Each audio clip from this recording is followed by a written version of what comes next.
Oh, I mean, why is my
What are you laughing about? I'm laughing at my grandfather. I don't know how to, I'm the host, but I don't know how to mute them. It's I'm supposed to be.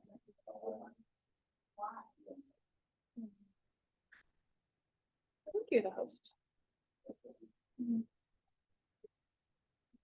Would you like us, the speaker, to be in gallery mode?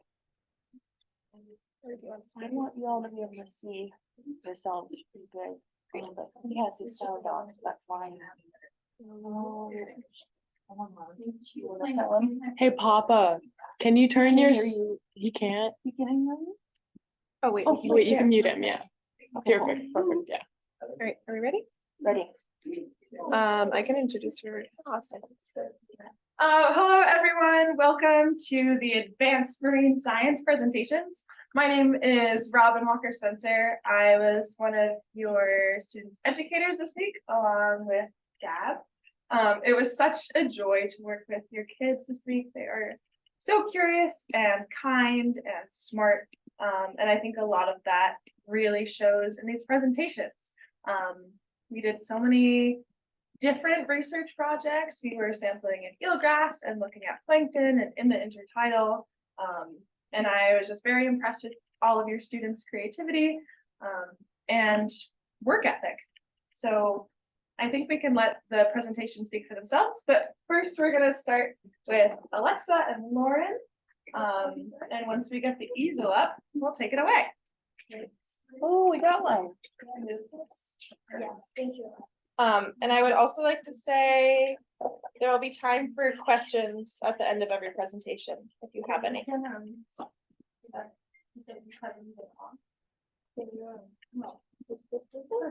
Oh my God. Right, and let's have a round of applause for Lauren and Alexa. I'm Lauren. I'm Alexa. And we sampled an eelgrass. So our focus was what was the biodiversity that eelgrass provided for the environment that it is located in. We basically started with a research question, and then we from there went to the eelgrass bed, which is fully underwater in sort of little cove in an intertidal zone. And we were looking for three main things that we sampled. We sampled the water, the actual eelgrass, and the sediment. And within those three sections, we were looking for different types of plant life, animal life, all of the Any things there. microorganisms that we could find. So methods we used to find creatures in the eelgrass beds, we used a net and we basically scooped at the eelgrass for a couple swipes just to see what was living on the actual eelgrass and on the surface, the bottom surface. And to take a sample, we also took a sample of the water with a sediment grabber, which is basically Kyle, our friend, made it for us out of PVC pipes. It's you stick it in the ground and pull it up and it gives us a nice little chunk of sediment that we can use to measure. And then we just used a water bottle to dip into the eel grass and open it up. Fill up. Took that back to the lab and analyzed it and looked for under a microscope for animals, different organisms, and Yeah, and we collected the data over the course of 3 days. Yeah, and then for our findings, in each of the different sections, we counted the amount of the one specific type of creature that we found, and then we added all of them up on this graph here. So for the water sample, we found 7 living organisms. For the eel grass, we found 51, and that ranged from snails, tube worms. We have dog whelks, shrimp, and periwinkles and green crabs. and then for sediment, there were 19, and there was a lot of worms and little tiny like larvae. And some plankton and ice. So, sorry. So we also we found some errors with our sample taking. We accidentally disturbed the eel grass a little too much. We think that we scared away some of the animals just because of our different order that we used our methods, like comparing the data that we found. But also not looking at the water samples right away. I think that heavily impacted what we found in the water samples. So I think that's what I would redo if we were to do this again. We found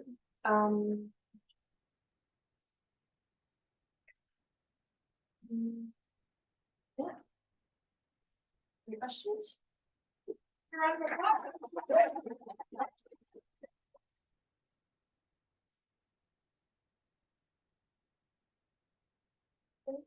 I have a question. Kyle, hold on, we gotta turn you up, Kyle. Okay. There you go.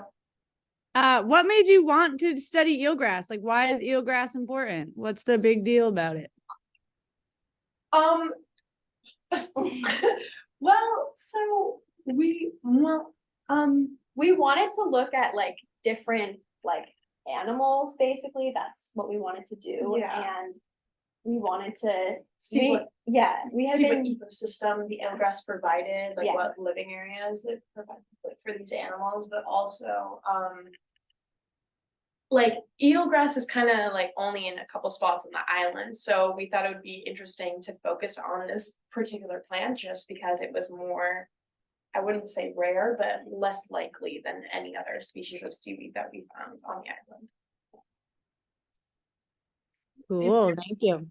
The eel grass, like, is it in tidal pools? So or the is it, eel grass is in this area that we sampled, it was in a cove underwater, so the water probably went up to like our hips, and yeah, it probably stretched about like 2 to 3 feet long under the water. But it was always had. Yeah, always underwater. underwater. This may be a stupid question, but do you ever find eels in eel grass, or is it just look like an eel? We did not find any eels. I do not know if they live in there, but that could be a possibility. Yes, Robin. Why do you guys think you found the most organisms in the eel grass? I think we found the most organisms in the eel grass just because simply that's where the most biodiversity is. Like there's more species in like seagrass than in the sediment or in the water. And I think also that it was like a breeding ground for baby snails, because we found a lot of little snails, more than adult snails. Also, we did like for the sediment and water sample, we were really only testing like one really small area, whereas the net, we were kind of going along the whole of the eel grass bed. So I'm sure we would have found a lot more worms and zooplanktons in the entirety of the sediment. So much, guys.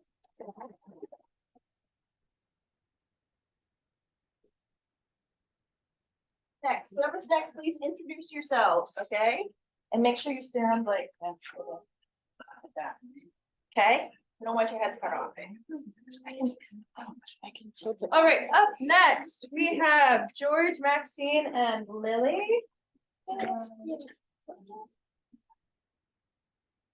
Great, take it away, guys. Make sure you're all in the shot. Let's see. I'm George. I'm Lily. I'm Maxine. And speak up, sorry.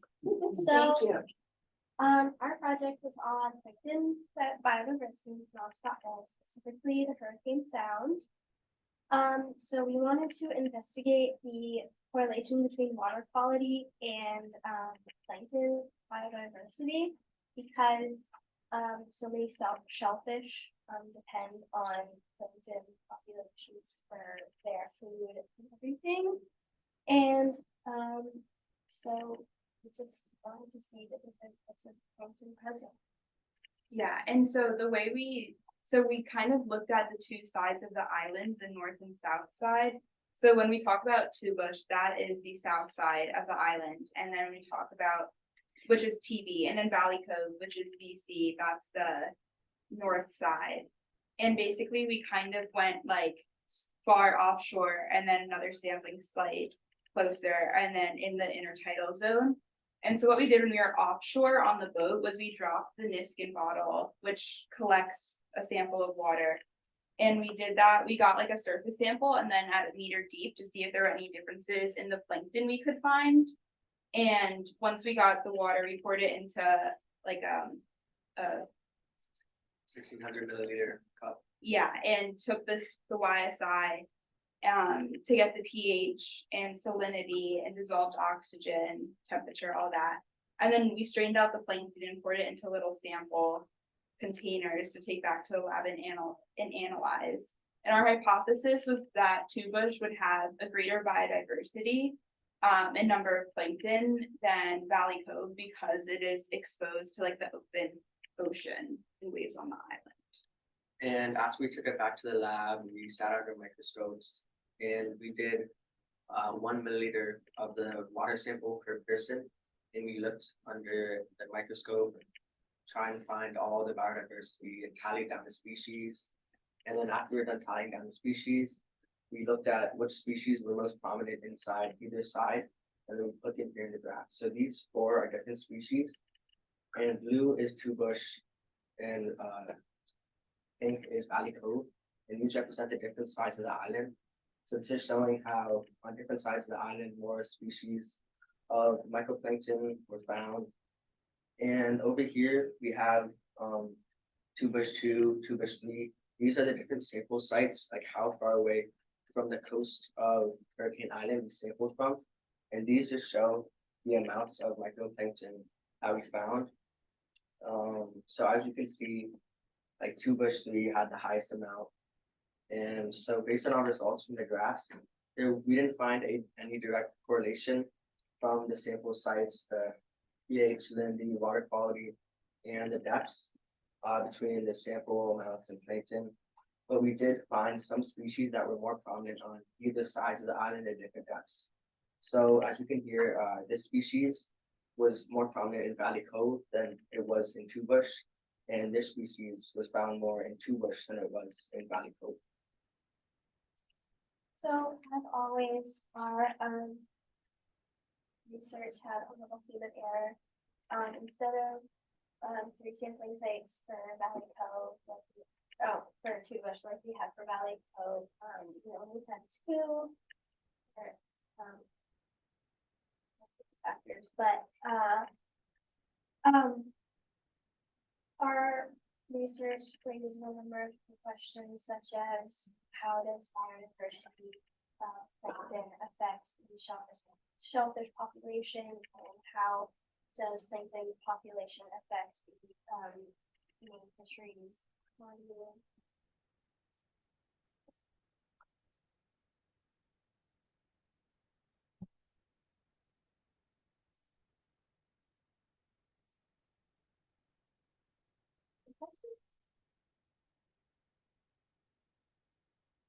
You, I assume, look at the plankton under a microscope because you can't see it with the human eye, or can you? No, we can't. So we cannot see plankton with the human eye. So we looked at it under 40 times scope, which like shows them to be big, which makes us able to identify them.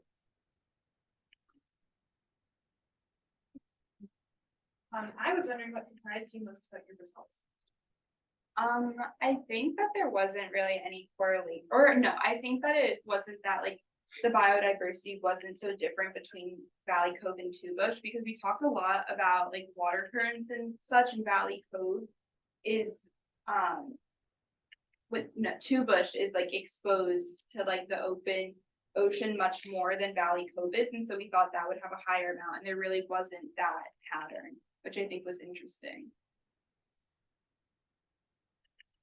I was just curious what you mentioned, different species, what some of the species you found were in these two areas. So we have, I apologize, we don't have the genuses, but we have the species. Vitelli, Pistatum, long pipes, and Thalassus Victoria. So this is one of the species that we found a lot in either samples, and they're actually what plankton was funding off is based off of.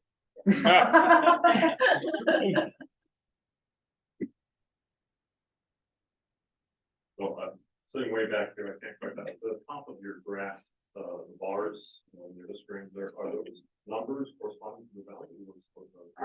No, these are just labels for the different sites. Yeah, so Oh, Two Bush is the teal and Valley Cove is the plankton, and these are just the, on top, it's just the total number of plankton at each site. Any final questions?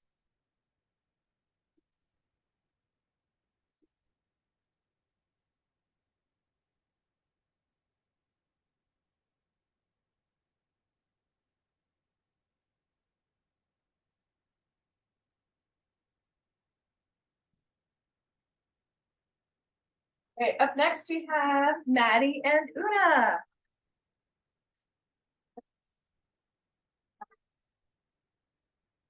I'm Maddie. And I'm Una, and we studied the sex ratio of intertidal crabs.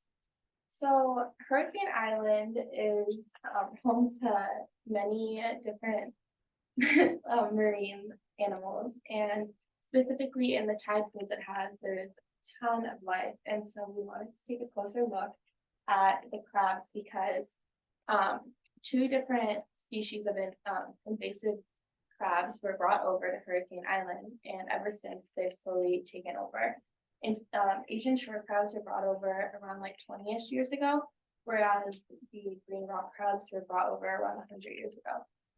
So that was kind of, it led us to our question, why invasive crabs were so successful in short periods of time, and if the sex ratios were involved. Yeah, and so for our method, we just went to Two Bush, which is the south side of the island and it's wave exposed. And so we collected a bunch of crabs, and then we sexed and looked at the species and then also size, which didn't end up factoring into our question, but we did do that. And so to sex a crab, males have more of a concave shape, so it's more of like a triangle, and then females are more rounded. So that's what we sex the crab. Yeah, that's the female one. Yep. And then that's the male. And then our results were very interesting. So we didn't really expect this, but we only found female rock crabs. There were 15 females that we found. There were 0 males and 0 pregnant females. And then for Asian shore crabs, there were 5 males, 9 females, and 3 pregnant females. So that was a decent amount of pregnant females. And then for green crabs, we had 14 males, 11 females, and 1 pregnant female. And by the way, rock crabs are one of the 2 native species to the island. We did not find any Jonah crabs, which is the other one, which is also interesting. Okay, so for like at our start of a project, we hypothesized that we would find like a huge amount of females within like the invasive species because they are able to reproduce really like fast and effectively, and that was our guess as to why, but we did not find that. And so Yeah. I think that like we should have looked further and maybe gone to deeper waters where we could find more rock crabs, and yeah, Yeah, so basically after we got these results, we were looking at sort of what the sources of error could be. And since we only looked in intertidal areas, we were figuring you're more likely to find larger. So we also found a lot of tiny green crabs. They were mostly juvenile. So we were figuring we would find some other groups found larger green crabs farther out, and we didn't sample there. So that was the source of error. And also rock crabs are very hard to find. So we didn't have a huge sample of rock crabs. And I think it would be really interesting to go back and sort of look for the male crabs. And it was also interesting because a lot of the female rock crabs that we found were sick and dying. And so, which was kind of sad because obviously they're the native species. And so I think in future, some questions that arose from this were sort of why didn't we find any male rock crabs, and also why were a lot of the ones we found sick and dying? Yeah, so just the importance of this is that these are obviously native species, and if the most important part of trying to get a non-native species out and sort of figure out why it's so successful is looking at why it's so successful, and from there we can make a solution.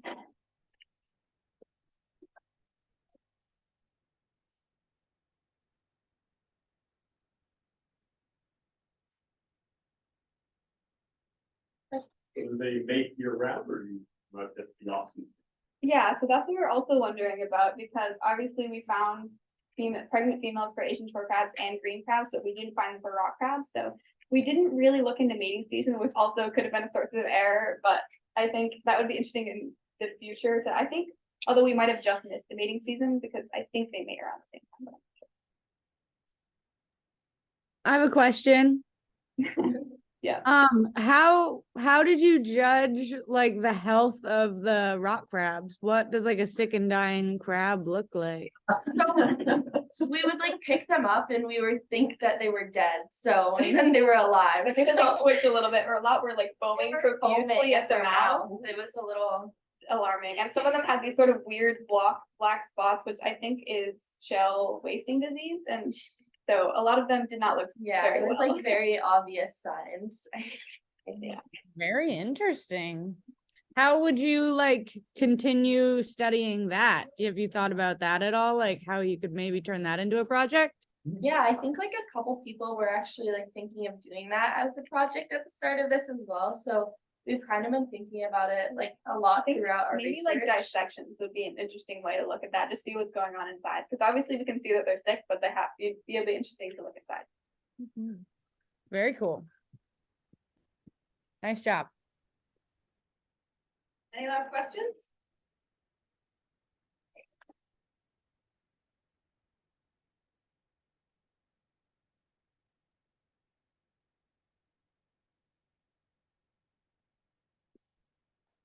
Up next, we've got Jude and Amelia.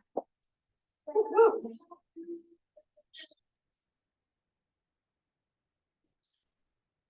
All right, round of applause.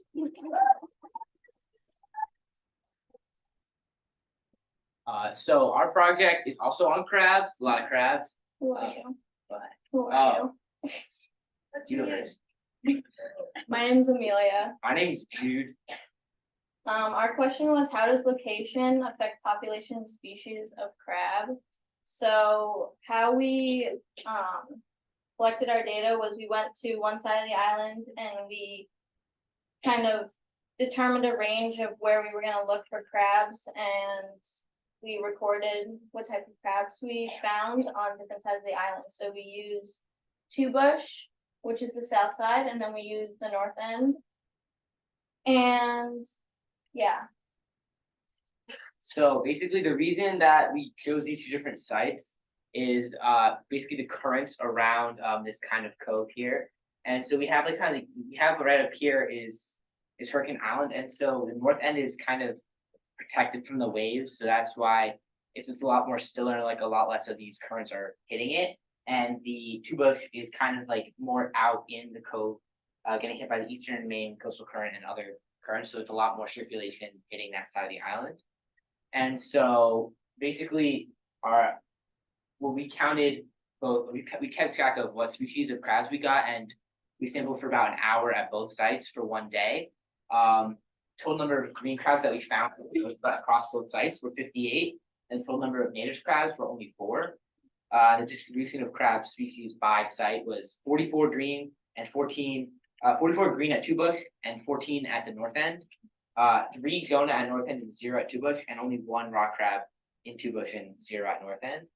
And so basically these results, I think it's about a 15-to-1 ratio of non-native crabs to native crabs. And we also found that there are more crabs overall in the wave exposed area compared to the wave protected area. And so kind of why we thought this is there's more eggs that are kind of coming from these currents around the coast that are being pushed maybe into the wave exposed part. So there's gonna be more crabs there. We also thought that maybe just because of the environment of the wave exposed part, there's a lot better places for the crabs to hide.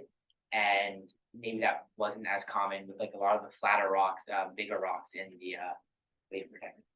Yeah, so with the green crabs, we think that they like Two Bush a little bit more because there was smaller, more like circular rocks to hide under, where the Jonah crabs that we found more on the north end, it was more just like flat seaweed, so they would, you know, like kind of put themselves in the little cracks where like we'd be looking and they just kind of like crawl out of their little like crack that they were staying in.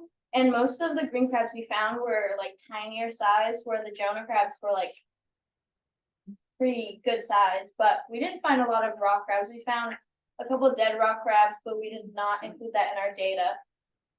Just because we were looking for live crabs and not dead ones. There was only one. Yeah. So there was only one rock crab that we found that was alive, and that was at Two Bush. Yeah, so kind of some future questions that came out of this are why are green crabs so much more successful? Why are these invasive species able to take over? And maybe like as a more broad question outside of just crabs. Another one kind of like why are there more non-native than like some of those reasons. And so some sources of error are just kind of the way we collected our data, like just kind of the spots maybe that we could reach are going to be more green crabs are like staying in, that's just their natural environment. And so if we were able to just have like a broader like kind of search range, maybe a less biased way of finding the crabs, I think that would be very beneficial to future data collection. And, yeah.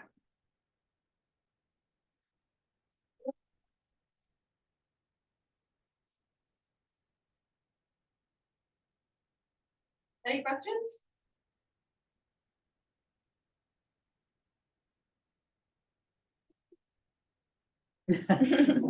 So kind of just put your hand in there and then you kind of like feel around and eventually kind of feel like something spiky. They have like kind of spikes up here. That's a joke about it. Like kind of spikes here and you kind of just feel them moving and they don't really bite you when you're kind of putting it in there. You kind of have to like take them out first. Or I'm just lucky, but like you kind of just you gotta get them right behind the crabs. You can also like that's kind of the only way. A lot of them are really tiny, so you just kind of like just hold them in your hand. They wouldn't pinch you. Except for that one. Except for that one. But that doesn't count. But it's you just kind of just gotta reach it. So if you felt one but didn't grab it, did that get collected in your data, or did you actually have to get it in your hand and count it out? Yeah, we have to identify the crabs by like it's spikes. not really by color, it's more by their spikes. So like you can tell this is a Jonah crab because it's kind of more rustled, where the green crabs have 5 spikes. So we have to pick them up to be able to record them and figure out what they are to put it in the data. I think it only happened once where we saw a crab, or once or twice, like 2 crabs. I mean, they're both green crabs, and they're kind of tiny. And we're just kind of like we couldn't pick them up because they kind of were able to hide. So I don't think it really changed the data that much. So it gives. Do you have any ideas on why you didn't find any Asian shore crabs during your data collection? I know the other groups did find more Asian shore crabs, but we weren't in the same environment as they were. We were still in the same kind of location, but we were more, I would say like in the high zone where they were more in the low zone. Yeah. Great, any last questions?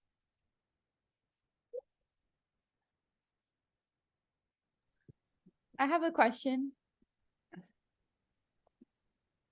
You go. Oh no. You wanna say it? Yeah, I had one last question. Did you guys sample at like the same tide, or was it just high or just low, or like a little bit of both? Low tide, right? We try to We get low. sampled in both most of the time. We had one medium day at Two Bush, and originally our kind of trial was to try to trap them, but that didn't end up working. The crab trap like tipped over. Oh, We kind of ditched that idea, but yeah, we tried to do it during high tide and low tide for both locations, or kind of somewhere in the middle. cool. Thank you. Nice job, guys.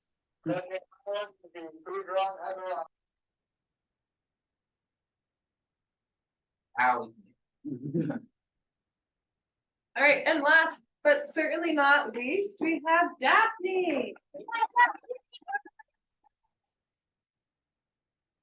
So my name is Daphne, and my research question was, how does tidal height affect the presence of species by phylum and class? And so phylum and classes are part of a field called taxonomy, which is a branch of science that's concerned with the classification of organisms. And so there are different levels of classification: domain, kingdom, phylum, class, order, family, genus, species, with species being the smallest and most specific, and domain being the general and broadest. And so I focused on phylum and class just because those are fairly easy to identify right off the bat, and also are a bit more specific than just random, like just general identification. And so I sampled in high tide, mid tide, and low tide zones. Here I have a little diagram of, I'm also sampling in Two Bush. And so I laid down a transect, which is basically a straight line that has like numbers on it, like measuring. And every 10 feet for each zone, 100 feet for all three zones, I sampled using a transect, which is a quadrat, which is a little square. And so I would basically throw the square along the line every 10 feet and count all the organisms in the square. And so my different graphs have both percentage coverage and also individual organisms, because some animals like barnacles would be very time consuming to try to count each individual one. So I just estimated the percent coverage. So here for high tide, so this is my high tide graph, mid tide graph, low tide graph. And these are the number of phylums in each zone and the number of classes in each zone. And so high tide and mid tide had about the same they had the same number of phylums and same number of classes. However, the results were like reversed, they're switched, with high tide having less gastropods and more crustaceans, and then mid tide having more gastropods and less crustaceans. And so while low tide was completely different and had a lot more variety, and then high tide and mid tide.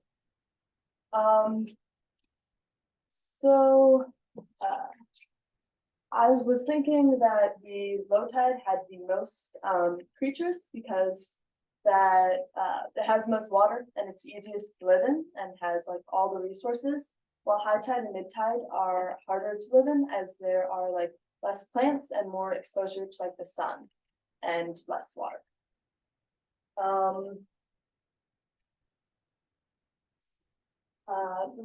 One of the reasons I chose this project is because I had learned a bit about taxonomy in one of my electives at my school this past year. And when we first went out, the first time we went out to the intertidal zone, I was able to identify some of the creatures by their phylum and class, and I just wanted to look into that more. And so some of the errors I came across was that some of my measurements, like when I was measuring the high tide and mid tide zones, they overlapped each other. And so I actually had to go back and reorganize which were high tide and which were mid tide based off comparing the data. And then I also, I saw other phylums and classes, but they did not show up in my data because they didn't appear in like my squares that I was measuring. And also I was counting animals, and most of them are motile, and can move around. So once I threw my square and it landed, some of them ran away. So I wasn't able to count this as well. Let's see, and I couldn't low tide, it was a bit of a higher part of the low tide zone because I couldn't measure like the lowest part of low tide zone as it was in water, and I did not have a way to effectively measure inside the water. So those are some of my limitations. And if I did this like again, I would definitely like try to like include like just more data, like try to get more of like the phylums and classes that I saw but didn't appear in my data, and also just maybe go into a bit more detail with the different levels of taxonomy about what exactly is there. Any questions?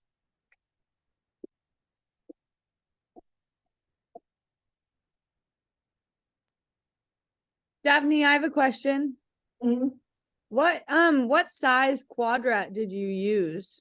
I used a quadrat that was about 1 foot squared.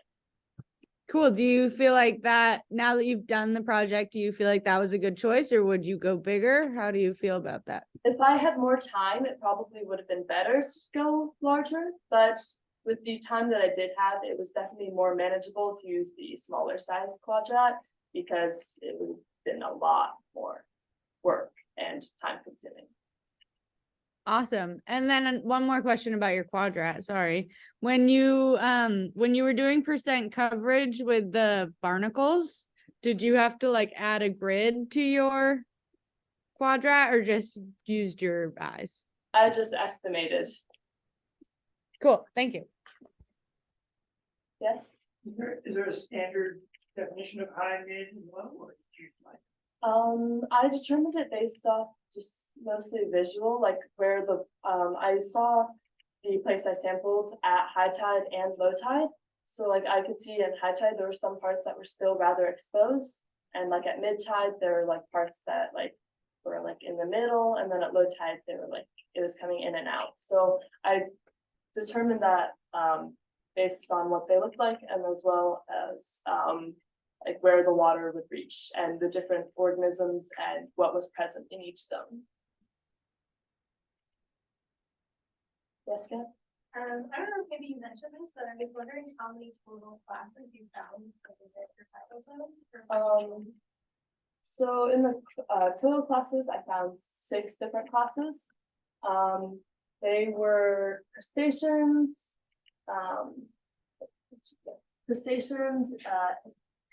Echinoidea, Bivalvia, Gastropoda, I think. And then also hydrozoa. So that includes like I found some urchins, crabs, barnacles, lots of snails, some mussels, and some like hydroids and bryozoans. Great, any last questions? You have Daphne?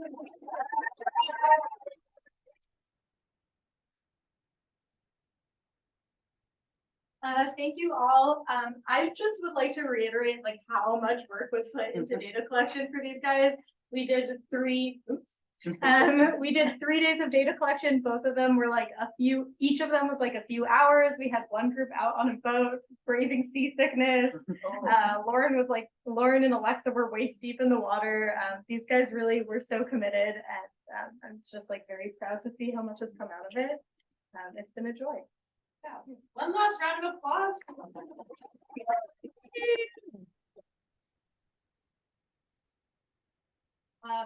AMS, you're welcome to keep your posters and bring them home if you'd like. We are going to take a photo of them first, so give us a chance to do that. We'd also love a group photo. So you're